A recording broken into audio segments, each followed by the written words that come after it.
Wozanendlebe ngize nendaba. Allegedly bafowethu ngiyacela wherever la sikhona singamakhomando omkhonto. Ngikhuluma ngamakhomando omkhonto la ngikhulumi nabazondi umkhonto. Ngikhuluma nabantu bomkhonto ngqo. Ngiyacela bafowethu la sikhona ake sibuyisaneni, ake sifakaneni endleleni. Uyabona kuThangi sithola indaba zokuthi induna uPhumlani Mfeka usebuyile kwaMK ngokubona ke incwadi akade ayithumela ubaba uMacingwane, ubaba uComrade Willis Mchunu uconvictor wethu le KZN. So uthe uma ngabe thumela le ncwadi kwase kwenzeka izolo kube nohlelo lokuthi abe live lapha kubabukhoma.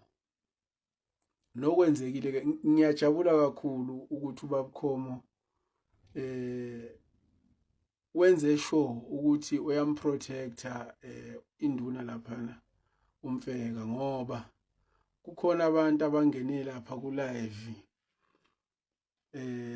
bafuna ukuzolulaza amakhosi. Induna uMfeka icacisile lokhu ukuthi ilandwe yamakhosi. Bahambile bakhuluma nobaba uMsholozi, ukubuya kwakhe was ordained by ubaba uMsholozi, akavelanga wabuya nje. Eyinduna nje umuntu osebenza closely namakhosi. So thina as ordinary people ke ababhizi bethi abantu abeze emkhontweni, uma ngabe sizo attacker umuntu amakhosi adecide ukuthi awamlande emva kwe dissatisfaction thizeni akayenayo uma eshiya, uma ngabe ebona ukuthi that dissatisfaction yakhe is now overturned and labantu laba ayekade esebenzisana nabo besibonile isidingo sokuthi akabuye, nomsunguli weqembu aphinda semukele leso sicelo sokuthi akabuye, singobani thina ukuthi siphinde sithi thina sizomqalisa phansi ukukhuluma ukunokuthi simbuze ukuthi where to from here? Thina sibuye angifuni uqamba manga, ngiwomunye mina wayephatheke kabi. Ngiyacabanga nami ngaze ngakhuluma, mhlambe nginayo ivideo la.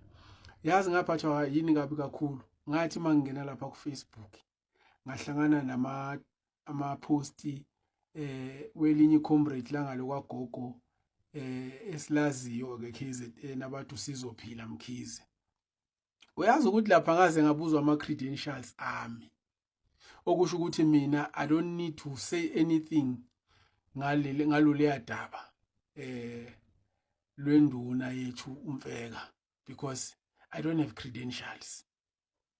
Ngiyisiwengu, so I can't say a thing. Ngadeleleka lapha, ngibeko wami kumbono. So I was minimized to a non-entity because I don't have credentials. So sengisho ke ukuthi sonke saphatheka kabi, kodwa we don't need to lose focus. We do not need to lose focus. Siyazi ubaba utheni. So we need to actually be on top of our game.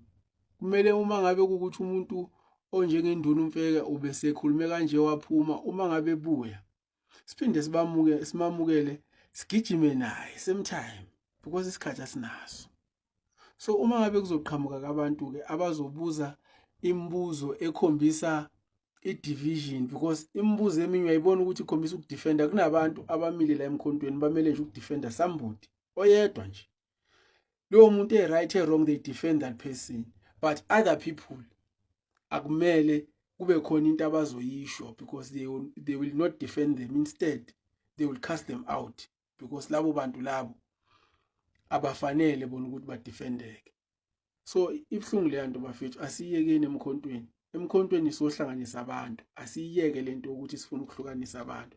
Uma ngabe kuukuthi thina we call somebody out owenza into wrong, musana ukusatheka, because lo muntu usuke enza into wrong esiyibonile thina ningayibonanga nini. And uma ngabe kuukuthi kukhona umuntu omkhontweni okade enze into wrong eselibona iphutha lakhe bese yabuya emkhontweni. Musana ukumbuyisela ephutheni. Angithi uselibonile iphutha use-right. Bafethu. Kanti sifuna ukwenzani thina? Where are you heading? Sibhekephi?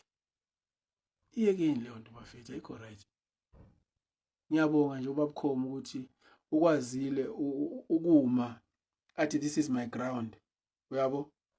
So kwesinye isikhathi you don't need ukuthi usitshela ukuthi wena uzodefenda lento ozoyidefenda. So noma sekukhona into right still usayidefenda nasentweni right. Like honestly speaking, kanti udefenda noma ngabe into yakho oyidefendayo so kukhona into right uphinde uyidefend against leyo nto right, because ukubuya komuntu osebonile ukuthi kumele abuye, obonisiwe ukuthi hayi buya mfuthu ngesimanga esibuthi. So sikhona isidingo sokuthi uthi wena wawuthe awuchazi subonile sebesukile labo bantu babenza ukuthi uhambe kwasha. There's no need for that. Noma ngabe kuthiwa uyasibona isidingo wena, ngingakukhuluma nje emakhoneni but not publicly. Ngiyamala.